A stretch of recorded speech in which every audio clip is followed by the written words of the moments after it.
Hei, nimeni on Taisia Odnobludova, olen 17-vuotias. Olen ahkera, reagoiva, vastuullinen ja ystävällinen.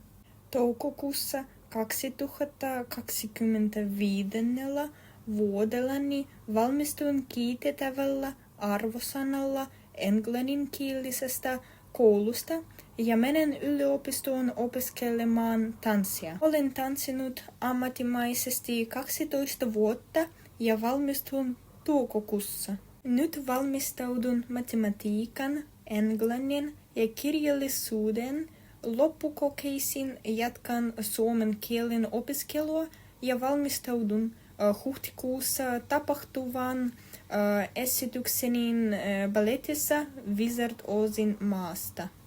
Voin työskennellä joukkueessa, ajatella luovasti ja ratkaista nopeasti vaikeita ongelmia.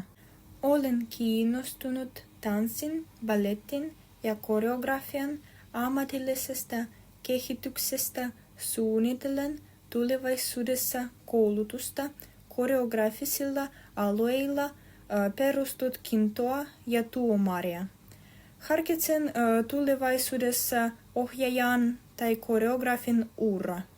Pidän kaikenlaisesta tanssista, opiskelen modernia tanssia, ominaista tanssia, mutta ennen kaikkea nautin ballettista. Mielestäni minulla on laaja kokemus koreografiasta, joka sisältää osallistumisen lukuisiin kilpailuihin ja tuotantoihin.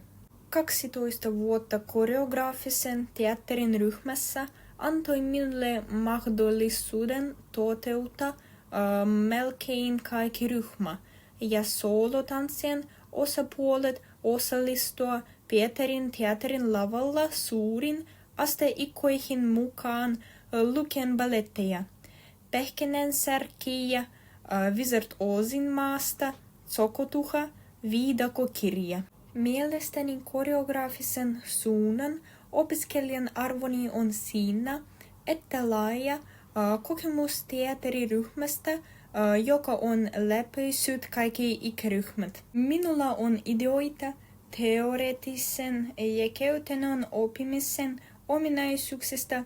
Voin nopeasti navigoida muuttuvissa luokkien, harjoitusten, esitysten olosuhteissa. Elleneet yhteistietoni ja ansioluetteloni. Löysin aina tanssivan, erittäin houkuttelevan muodon ilmaista itseäni. Se saa minut tuntemaan olonsa onnelliseksi energiseksi.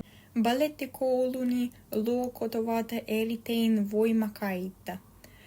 5 kertaa viikossa 2,5 tunnin ajan, joten olen valmis suurin kuormin ja pitkän harjoitteluun. Lisäksi harjoittelen ja parannan usein kotona, mikä tekee minut myös onnelliseksi. Valmistun englannin keskiasteen koulun kunnianosoituksiin, missä tärkein kiinnostus oli kirjallisuuden, vieraiden kielten ja muiden teoreettisten aiheiden opiskelu. Huolimatta korkeasta kielitaidosta IELTS 7, aion jatkaa suomalaisen kielen tutkimista suomalaisten oppilaitosten oppimisen tarvittavan tason saavuttamiseksi. Haluan todella päästä konservatorioon, koska olen muuttamassa Suomen ja pidän Tampereen konservatoriota yhtenä lupavimmista taidekouluista taiteen ja erityisesti tanssin alalla. Haluaisin läpäistä tarvittavat kokeet yliopistoon. Kiitos hyvästi!